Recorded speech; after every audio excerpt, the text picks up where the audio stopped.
In 1645, a man who had spent his entire life in combat locked himself away in a cave.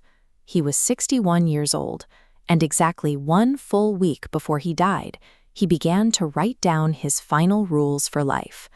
Miyamoto Musashi survived 60 lethal duels, civil wars, and years of poverty.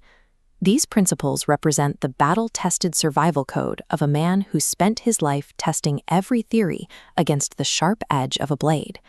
The very first rule he wrote down was, "Accept everything just the way it is."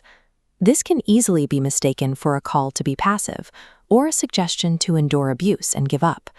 To understand the actual meaning, we have to leave the writing room for a memory of his youth. Imagine a fierce duel in a torrential downpour, heavy rain blinding the eyes, and thick mud slick underfoot.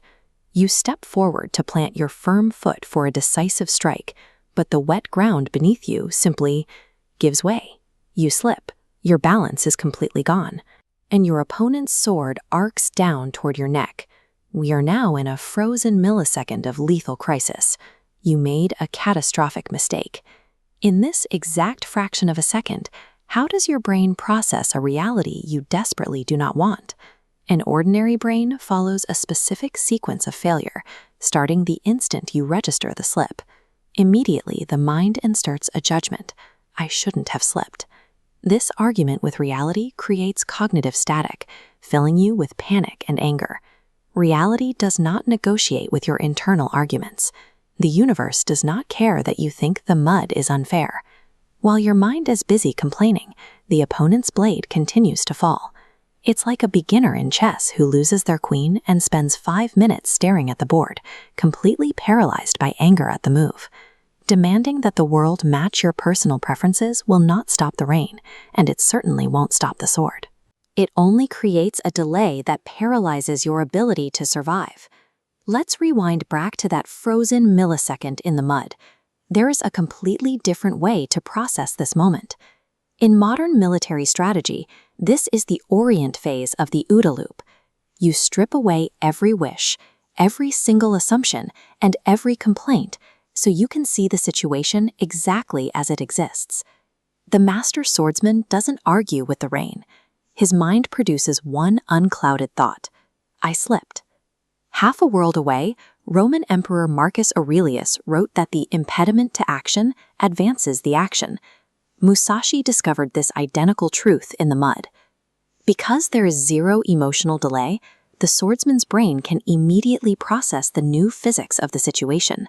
He asks one question: from this compromised position, what is my strongest possible move? Instead of freezing, he uses the momentum of the fall. He backward rolls through the slick mud and instantly springs upward into a lethal counterstrike. Musashi realized you cannot fight reality itself. You can only fight inside reality. We don't fight sword duels in the mud anymore. But what happens when a massive business project collapses, or you suddenly lose your job? A person applying Musashi's combat thinking looks at the ruin of their career without blame and asks, what is the strongest move available right now? Modern psychology validates this ancient tactic. Acceptance and commitment therapy teaches that fighting unchangeable facts simply burns up the energy you need to act. By accepting what has already happened, you preserve your cognitive bandwidth to fix it. This principle provides the clarity needed to resist a toxic workplace or an abusive situation. It functions as the disciplined habit of accurate perception, viewing reality without distortion, so you can decide how to change it. Which brings us back to that solitary cave in 1645. If a warrior truly accepts everything exactly as it is, what motivates him to pick up a sword to defend himself, or to change the world at all? The answer is that acceptance only applies to the present. You first accept the facts exactly as they are right now, so that your eyes are clear enough to take ruthless action and build what ought to be tomorrow.